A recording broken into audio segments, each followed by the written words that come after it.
Thanks, Matthew, and also to Tish, who's unfortunately not here, and in general to the Dynamics Dunescapes team and the Lincolnshire Wildlife Trust for giving us the opportunity to present this today as part of the team for CITiZAN, which I'll explain a little bit more on top of what Matthew did say there, but I'll try and gloss over some of that as we've had that introduction and get on to the main meat of today's talk.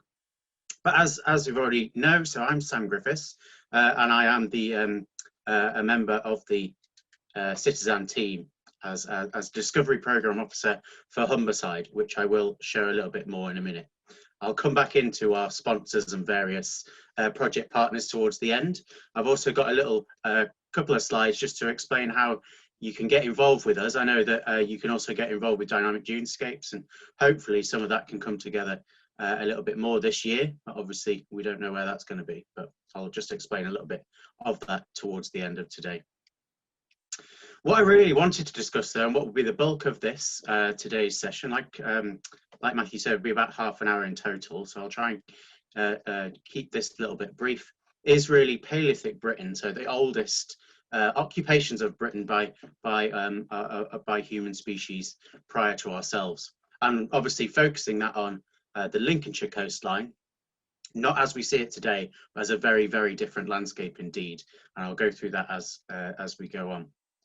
One of the key things for me, and one of the things that I've been involved with over the last couple of years as part of CITiZAN, is actually the lithic technologies on the Humber. Lithics are stone tool artifacts. You find them right the way through prehistory and indeed into the more modern period. And I will show a number of examples. You can actually see for an example of a lithic artifact in the poster that would have gone round as well. What I really wanted to get onto a little bit towards the end is actually some bits and pieces that I'm actually looking at the moment. So a lot of this is me thinking out loud some of the time, and it's research that I'll be conducting as we go on this year and indeed into the future.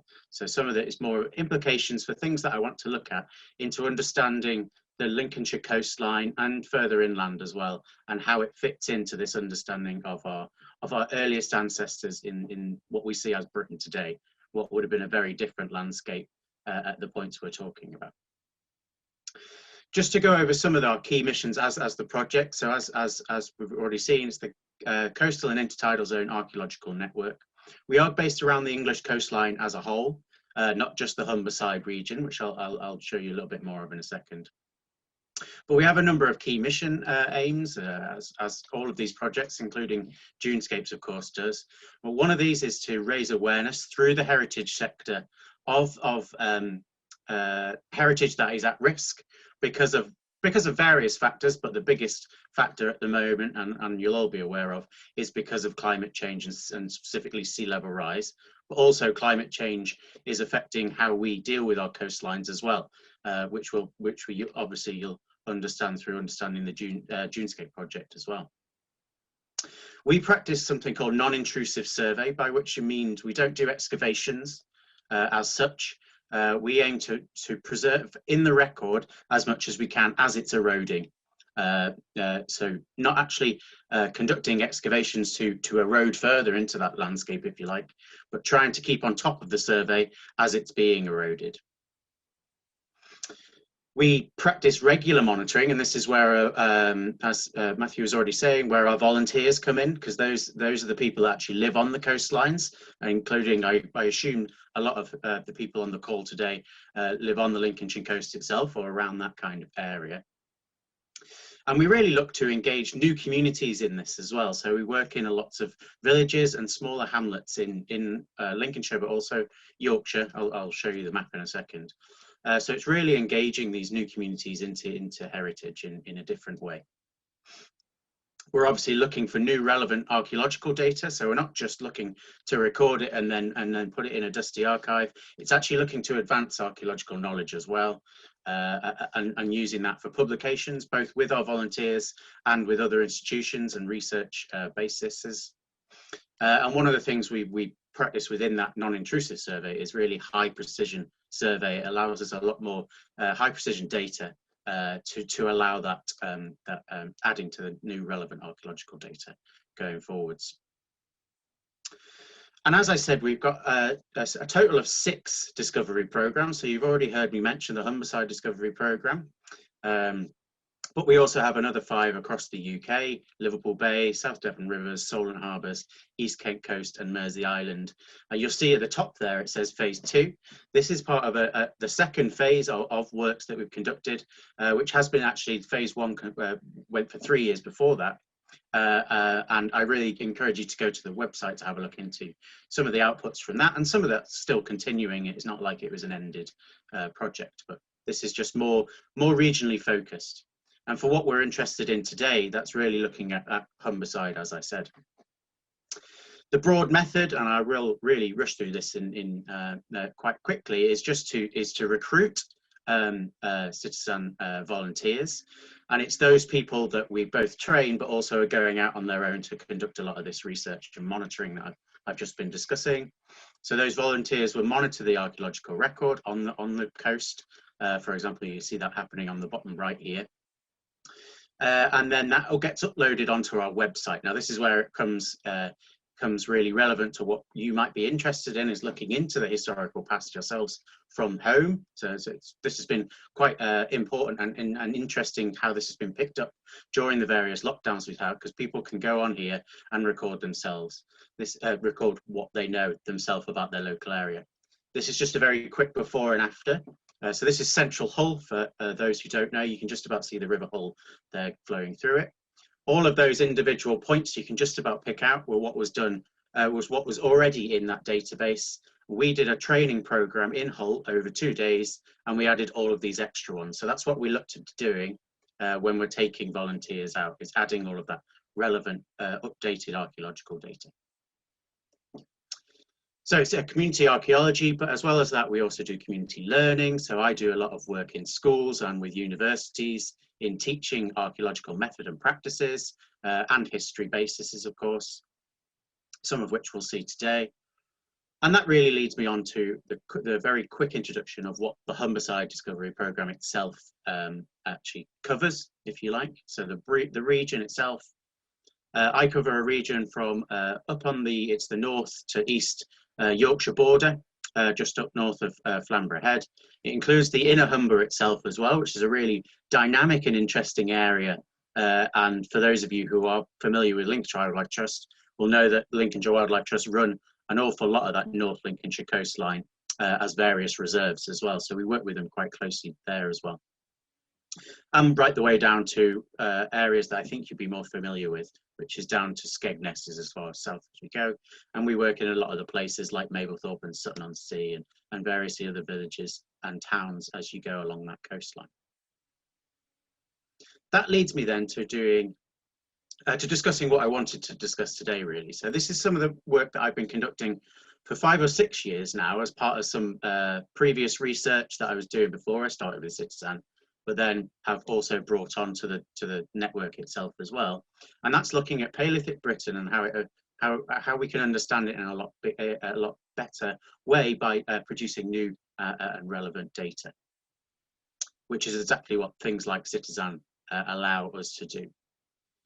What I wanted to just quickly do is give an introduction to the Paleolithic Britain. That is going to be very, very quick indeed, but it gives us a good understanding of what I was trying to, some of the ideas that I'll try and get across in the next 10 to 15 minutes or so.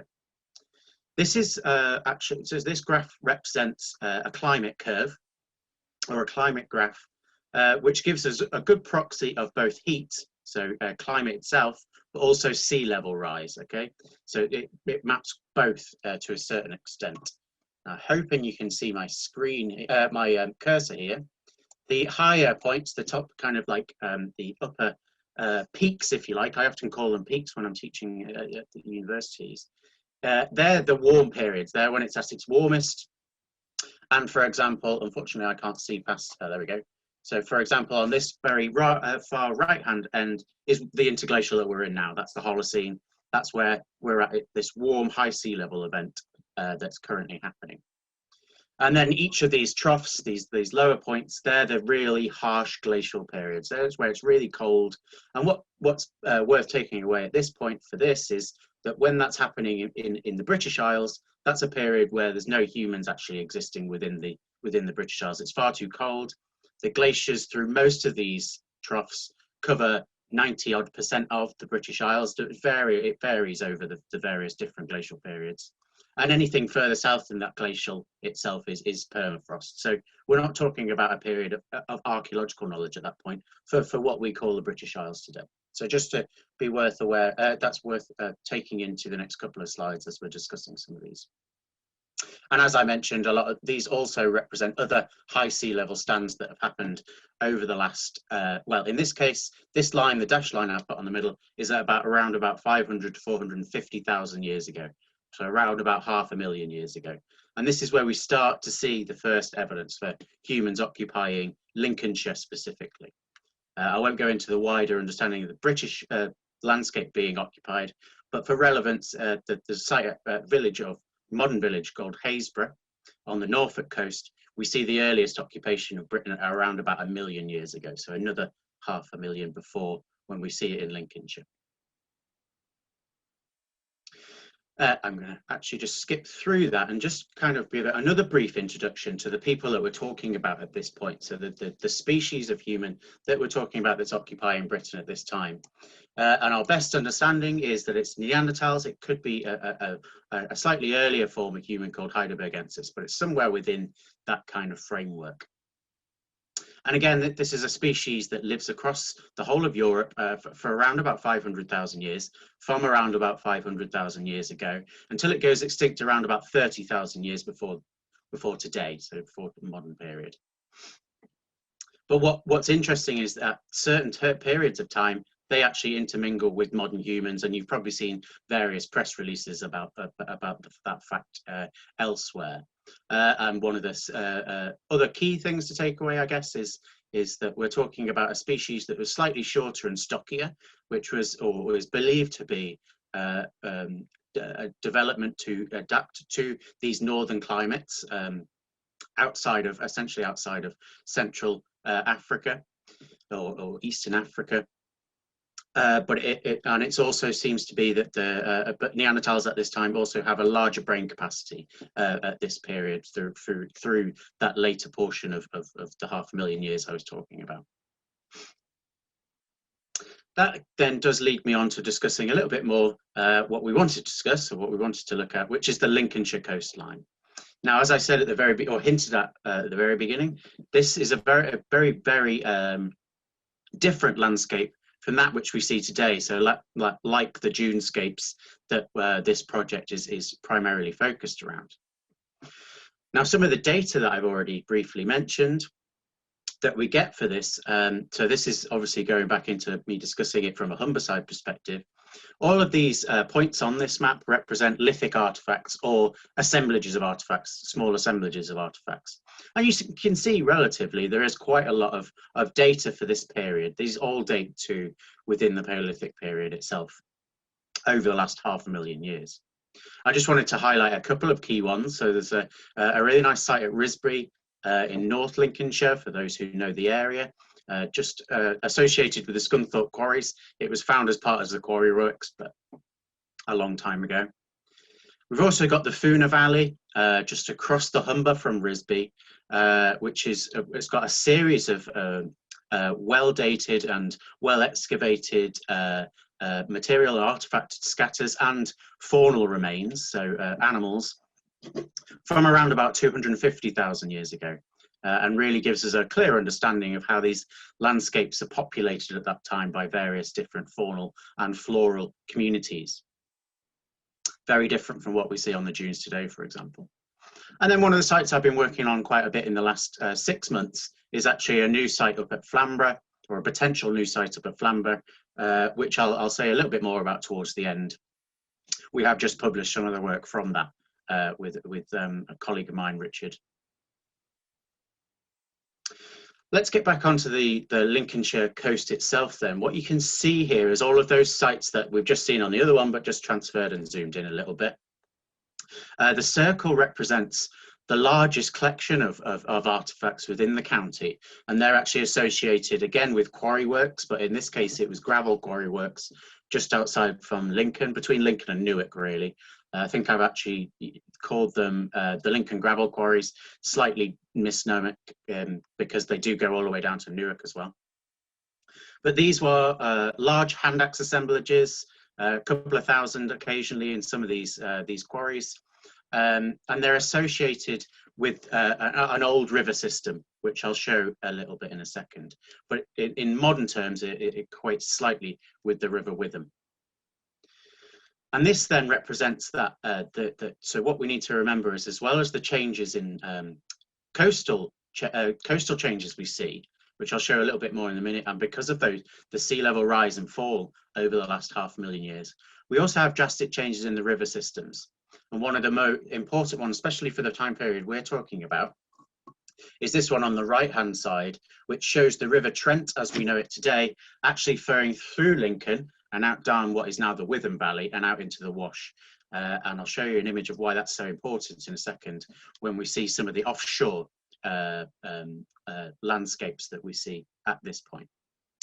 What's also important to understand and take into account with a lot of this as well is these river valleys really provide those access points and those movements through the landscape for these early humans, these Neanderthals, because they provide the lower lying river valleys, as you would expect. So not only are we associating material with the coastlines, which I'll show in a second, but also these river valleys and movement into what we see now as Lincolnshire and central Britain itself. Here then is that image that I was just about to discuss in a bit more depth. This is where the fact that River Trent is running through the Witham Valley becomes really important. I hope what you can see here, without me having to blow in too much and miss out some of the outsides, you've got the Wolds, which is conveniently set in white, so the chalk of the Wolds there. You've also got the Lincoln Edge, and this down at the right and the bottom, that's the Lincoln Gap. That's where the River Witham goes through today. What is important for understanding the access to the landscapes that we're talking about, so Lincolnshire in wider terms, is the fact that River Trent is running through that valley at this point of time, around about 500,000 to around about 250,000 years ago. And it's this valley here that's interesting to me. This is offshore data. This is a large river valley somewhere off the coast of Lincolnshire, not too far realistically away from where a number of the wind farms are going in. And this is associated with all of those rivers coming through the Wash at this point in time, around about 500,000 to 250,000 years ago, including when that River Trent is coming in. What we can also see is you can see the Humber, slightly deeper valley of the Humber coming through at this period, so through northern Lincolnshire as well. So you've got two really clear access points, as well as a number of, and some of these, again, so I said how some of this I'm still remapping and digitizing as we're going over the next couple of months. But you can just about see kind of like the shades of old coastlines just out here in what is now the North Sea. And a lot of this data is getting better and better as we speak, as we go, as there's more and more work done. Going back to those sites that I was discussing in a couple of the last slides, what it's also worth pointing out when you look at this, especially when we're discussing the dunescapes themselves and some of the presentations that are coming in a few weeks, is you can see almost a complete lack of sites along the coastline itself. And some of you know that a lot of that land is actually filled in since the medieval period, very recently been filled in by various other landforms coming on top of it, including the development of the dunescapes, of course, on the very coastal edge. So what we miss on a lot of this area is any coastal occupation during the period that we're talking about. So we're missing that. But two of the sites I wanted to take us away to, and I'll just point them out on this map because then we'll zoom in, is Kermington up here at the top, and then Welton Leewald right the way up into the Wold systems as well. Both, again, associated with the Wolds themselves. And what's really interesting is, so going back to some of the work I was discussing at the beginning or was mentioned, is the work that we did out in Jersey. And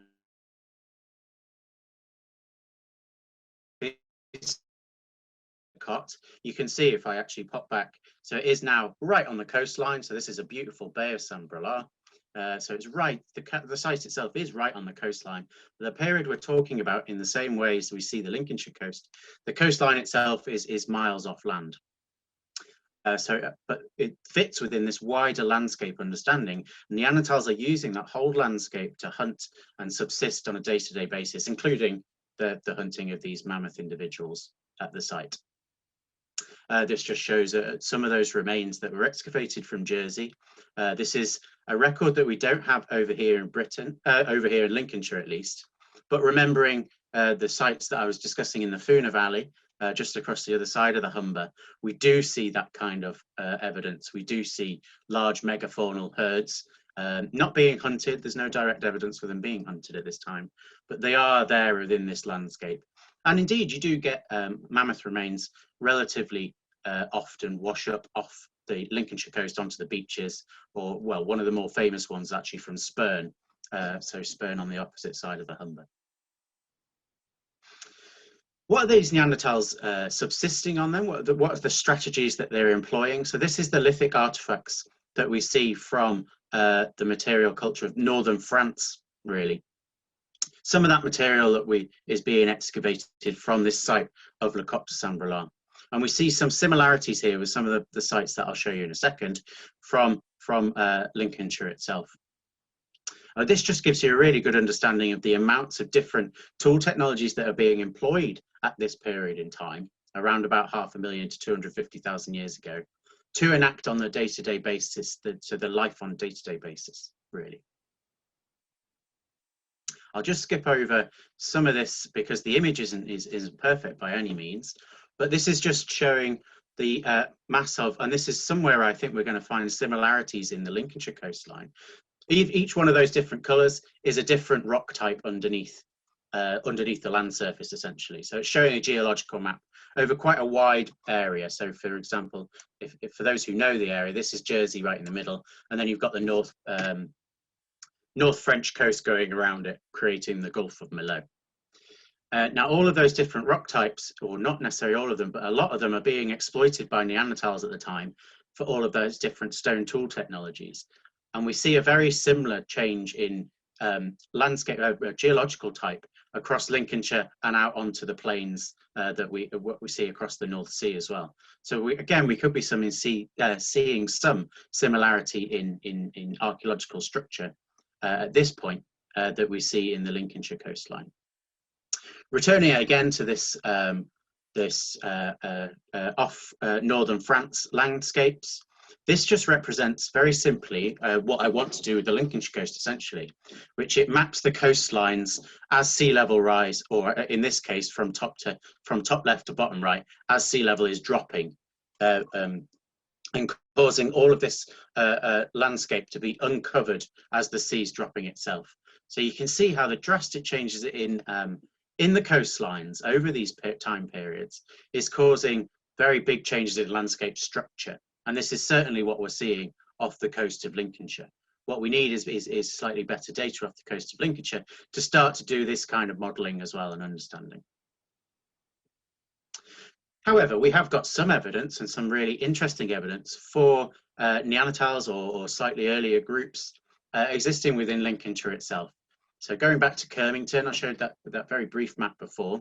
Many of you will know where the village of Kirmington is, northeast Lincolnshire. Just up onto the wold slightly, so up into the higher land itself.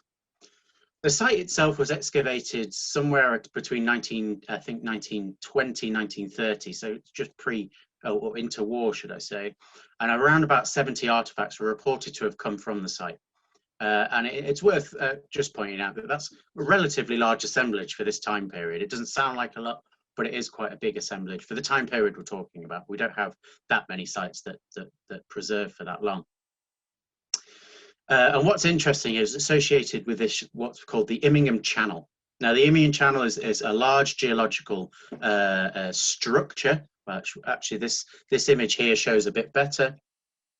And it comes in off what would have been the coastline. So if for those who know the area, you've got South Killingholme, you've got Kirmington here. So the modern coastline is this marsh platform.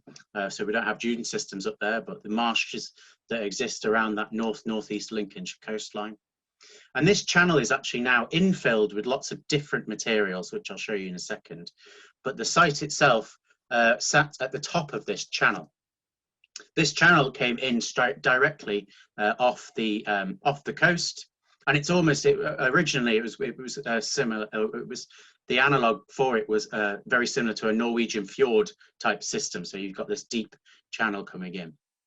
And what we start to see then is some kind of or a broad similarity, and it is a very broad similarity, with some of those landscapes that I was discussing back down in Jersey, where you've got these headlands, the site itself, and then you've got these open plain type areas, and they're being exploited by Neanderthals by using these low-lying river valleys and kind of cut-off points to do a lot of hunting. Now, I said at the very beginning that I am doing a little bit of stabbing in the dark in some ways at the moment with some of this, because we don't have the faunal assemblage that sits at the top of this Immingham channel. So I can't tell you that, but I can tell you about the lithic artifacts that we find there. Now, the lithic artifacts is actually another a relatively interesting story, because this is part of some of the work that I do for Bishop Grosseteste University in Lincoln, for those who may know it. Doing lithic handling sessions with the university, I was able to get a lot of material from the collection in Lincoln itself, so the Lincolnshire archives essentially. And at this point, I wasn't really looking for anything deliberate, but what I did find was this Kermington material, which is this 70 artifacts that I mentioned at the beginning, which was suggested to have been lost somewhere along the line. But it's clearly that I found at least 2 artifacts. Unfortunately, this happened back nearly a year ago, or just over a year ago, in fact, and I haven't been able to go back to the Lincolnshire archives to have a look how many more of these artifacts exist. But what we can see is quite large cutting tools that were excavated from this site or collected from this site as part of the gravel extractions, and would almost certainly have been associated with this time period that I was talking about a second ago. What I was able to do is actually go to the North Lincolnshire Museum in Scunthorpe and find another 14 artifacts, again from this site, and you can see them clearly marked from when they were collected back in the interwar period. And you can see again they've got relatively large cutting tools, and they're in various states of preservation as well, and that's something that I need to look into a little bit more too. Going back to the site itself then, and why it's interesting for understanding coastal archaeology, is that the Immingham Channel is this structure here. You see all of this material that's filling in that channel. So it actually today it is a flat, relatively flat landscape, and you wouldn't know that deep valley is there at all. What all of this material included, though, was actually an estuary shingle and an estuary mud within that grout. So that at some point this was an estuary sitting in the intertidal zone, feeding back into that idea that I was saying before of this deep channel that Neanderthals, if it is indeed the Neanderthals that are making these stone tools that I've just shown you, were exploiting the top of this valley for something. And the assumption, my personal assumption, being they're probably driving game herds up this valley and into probably the top end of it to exploit the space restriction, if you like. Now, having a look quickly at the dating, unfortunately, this site was never dated. What we do know is, if I just pop back a second, this brown boulder clay on the top here has been dated elsewhere. That dates to the last glacial maximum, so the last glacial period that we had across Britain, and that's this one here. That was around about 20,000 years ago. Now, the estuarine mud must be part of a high sea level event, very similar to today with being high sea level. Otherwise, the estuary would be right the way out into the North Sea. And you can see as part of this image, so this is that curve again that I showed you before, with the broad proxy being that these high points are warmer periods, high sea level events, and these low points are the colder periods. And you can see a number of potential high sea level events that exist within this time frame. One of them being around about 125,000 years ago. We know a lot about this time period, and what's most interesting about it is that we do not see any archaeological evidence of humans being in Britain at this time. the thought process is that it was that quick a rise, the sea level rose that quickly, that it cut Britain off as an island too quick for any human populations to get in. But that is under somewhat of a bit of a debate. However, it does look like the material at Kermington that I was showing you has to date to this bracketed period here. So quite a decent time period ago. And again, so coming into comparability with that material I was discussing from Jersey as well. So the stuff that I did a past research project on. One thing that you may have already noticed from the lithic material, when it was written on, it was actually written that it came from the cannon shot gravel, and some of it was written that it came from the estuarine shingle. So although we don't have very good excavation records from this site, we do broadly understand where this material is coming from. And that's important because that brown clay that I told you before is certainly the last glacial maximum, around about 20,000 years ago. What we know that there's no archaeological evidence for that time period around 125,000 years ago. And so if that material is coming from the cannon shot gravel, it has to be older than that material itself. So that gives us a little bit of a chronostratigraphical framework for understanding this site. I'm just going to quickly introduce Welton Leewald, that again, some of you may know, and this kind of gives us another analogue to how these Neanderthals, these groups are working within this wider Lincolnshire area. And then really I'll quickly summarise and introduce a little bit more of the work that we're doing here at CITiZAN. Welton Leewald was another quarry extraction site. Again, they were extracting gravel and various other aggregate materials. What they found was a number of faunal species, including elephant, red deer and horse, quite indicative, or very indicative, of an interglacial, a warm period within Britain's history, Britain's past. And it was preserved under a total of 13 metres of till. Now, till is what comes out of the bottom of a glacial period. So that brown clay that I was just discussing in the last slide is essentially till. And what was shown that this till at Welton, the Welton till, was actually 200,000 years old. It was dated broadly to that time period. And therefore it fits really nicely into this possibility of it representing a Neanderthal occupation. And again, this was at another head of another valley. There was no signs directly of actually butchery of the elephant, horse and red deer material, but it was found associated with these hand axes here. And if you are interested in seeing these hand axes, if you haven't already, these are actually in the front foyer at Lincolnshire, at the Lincoln Museum in central Lincoln. So you can go and see those. So again, we've got this association with an upland river, an upland valley, sorry, not necessarily with a river within it. No, Kermington certainly didn't have. That was more of an estuarine environment. Associated with this steeper river-sided valleys and potentially movement of Neanderthals in and out of this, and associated with the faunal remains. So in this case, elephant, horse and red deer. That's what we don't have at Kermington, is these faunal remains, which would be really interesting if we were able to find something like that. That then leads me on to summarise this little section here with a tentative model for understanding Neanderthals within the Lincolnshire region itself for this time period prior to that 125,000 year period that I talked about. It seems like extremely highly mobile. We're not finding, although the preservation is particularly bad, we're not finding these large sites where we're finding hundreds of lithics. So it's suggesting that they're actually moving constantly within this landscape. And there could be some association with moving off what we term in a later period of the Mesolithic, we term as Doggerland. And you can see this image that I've taken from the BBC website here that shows Doggerland at its kind of golden age during the Mesolithic, if you like. But it would have been similar landscapes to what we see, what we have been talking about as part of Lincolnshire today, or that off Lincolnshire area. And again, that's associated with potentially the two river valleys of the Humber and the Proto-Trent, that earlier version of the River Trent Valley. And what's also key to understanding, I think, or could be key to understanding this, and you see this up at Flamborough in that site that I was mentioning before, is that the flint that they must have been exploiting and they need, that's what they're making their tools from, has got to have been coming from these chalk outcrops, either the wolds themselves or ones further offshore that we're not seeing because they're currently submerged by high sea level events. So there's certainly this tie to flint material, which you don't find in the lowland valleys themselves. You have to go into the wolds themselves to find this material.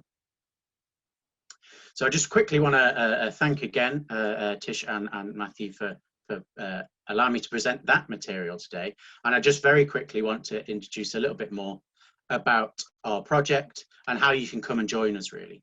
I encourage you to go and have a quick look at our website. That's where you get most of the information about what we're up to and where we're going. And actually we have a nice series of monthly e-newsletters where we try and put up things like this, so things like talks that we're doing, but also talks that everybody else is doing, and try and summarize them about the heritage of our coastal and intertidal landscapes around the UK in general.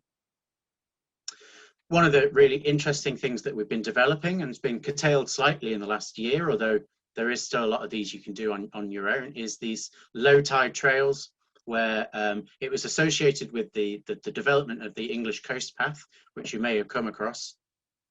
And we've published a number of these trails, and you can just see the list here, for example, that just comes straight from the website. And what the idea is, these are self-guided. You download them or download them either onto your phone, or you can print them. And then you can use them as daily walks, if you like. We've also got that app that I was mentioning before. So all of that material that was put up by our volunteers on that day in Hull, anybody can download that app, and use it themselves for logging material and monitoring material in your local area. And it'd be really interesting to get some emails from you guys and anybody, specifically anybody that is really, really close to the coast in areas across the Lincolnshire coastline. Finally, we are definitely hoping to do some more fieldwork itself in the summer. So coming into this summer of 2021, and these are just two examples, in fact. So the one on the left-hand side is some work we did last October at Saltfleet B, so directly associated with those dunescapes. And you'll hear a lot more about this in a few weeks' time when my colleague Chris Kolonko, who's there on the right-hand side of that image, will present some of the work that we did there. And the one on the right-hand side here is actually a site that I found back in, or a continuation of a site I found, sorry, let's just pop back. A continuation of a site I found back in October, which is just south of the Cleethorpes dunescape area. And this is actually representing a submerged forest landscape, which again is actually being talked about in a few weeks' time by another guest speaker.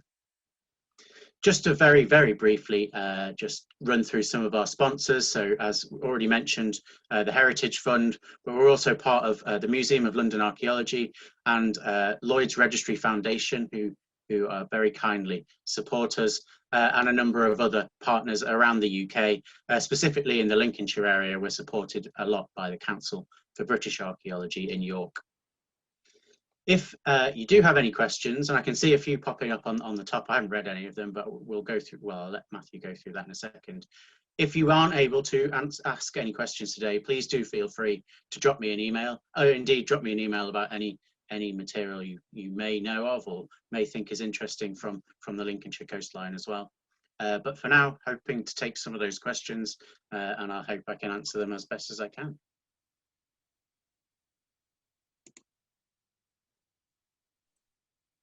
Super, thank you ever so much, Sam. That was fantastic. That was fascinating. I have to say, I really do have an interest in that particular period. As I said earlier, I don't think I could have given the talk, but I did study archaeology and prehistory for a year or so at university. I've actually got my Neolithic hand axe. Oh, hello! Yeah, just one of my favourite possessions. That one. But that was brilliant. I applaud anybody that can manage to do a talk and use the word chronostratigraphical in it, which I thought was quite a tongue twister. I also thought maybe that the Neanderthals didn't die out 30,000 years ago, because other than the brain capacity, you described my dad fairly well there with your description, but we won't dwell on that. So yeah, I mean, I think that was brilliant. We have had one or two questions come through, which we can run through. So we did have one from Darryl Garton, who asked, please ask Sam for the reference of his recently published paper. So you mentioned a paper early on that you'd... Oh yeah, yeah. I quickly flicked through that screen, but if I just go back, it can go up for a second.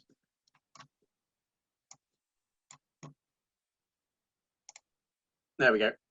So I'll leave that up for a second, and but there are a couple of those. Oh, it's gone already.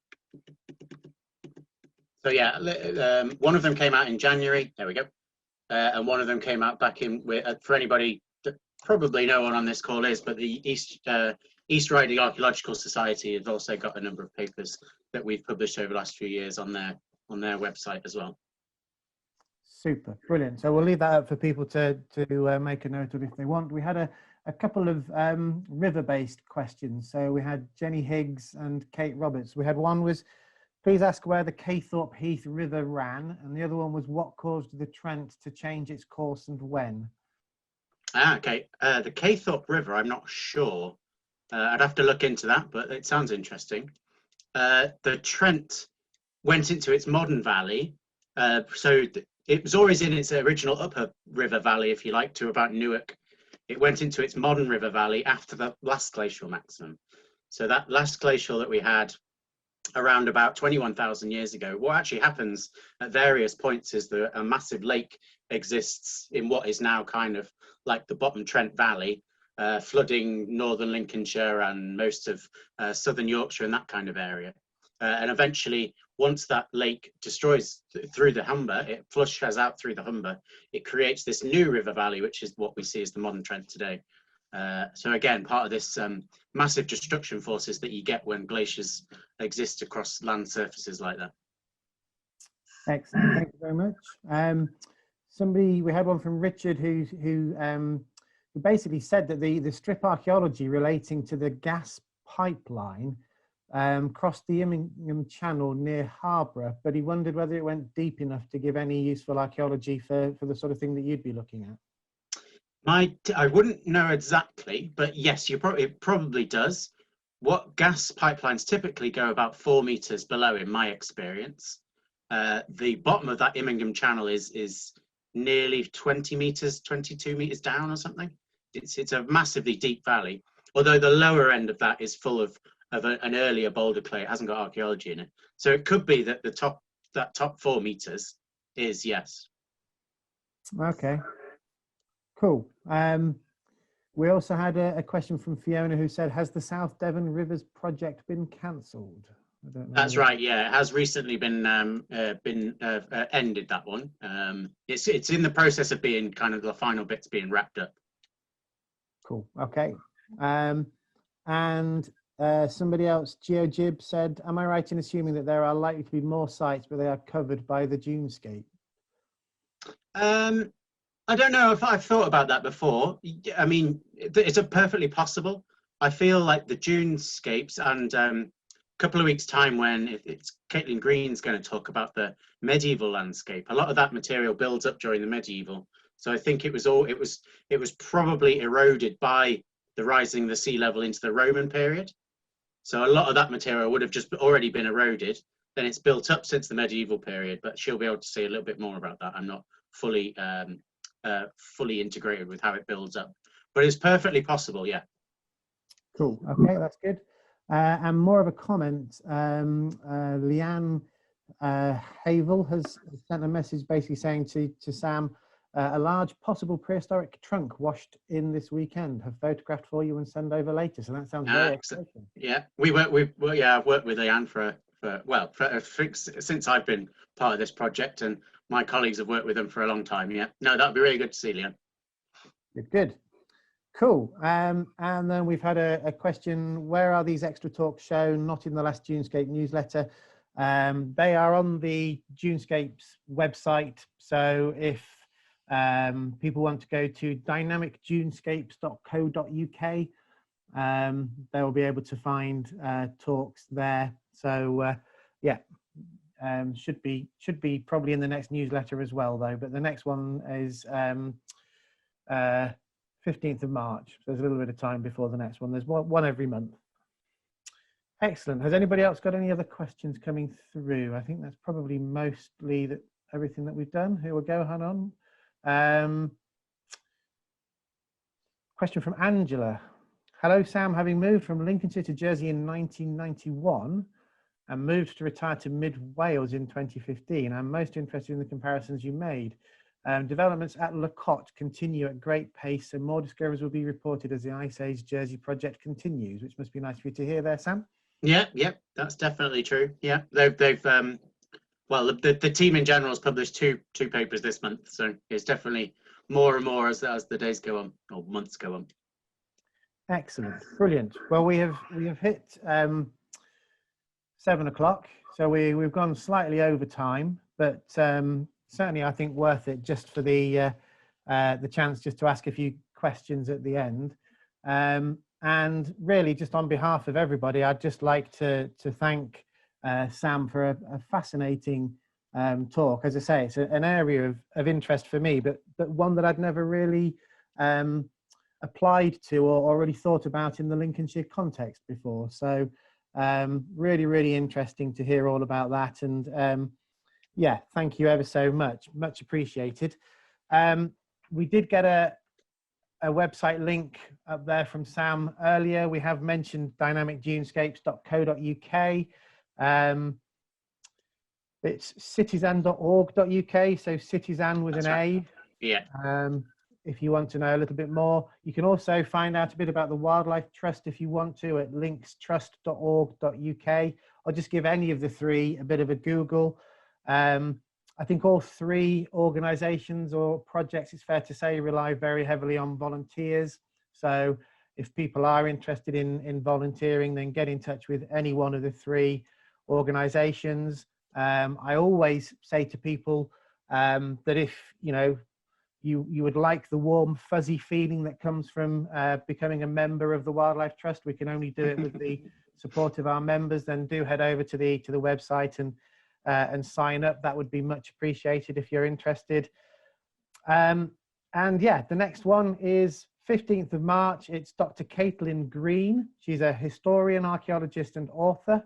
And our next talk will be all about Anglo-Saxon and medieval Lincolnshire, the coastline. So we look forward to hopefully seeing you all then. Thank you all ever so much for coming along. I hope you all enjoyed it, and thank you once again to Sam. Thank you. There's lots of messages coming up on the screen saying thank you, which is that's always good. Really nice, and lots of people saying they want to know more. So I think that's always a nice way to end. So we'll call it quits there, and thank you all once again, everybody. Thank you very much.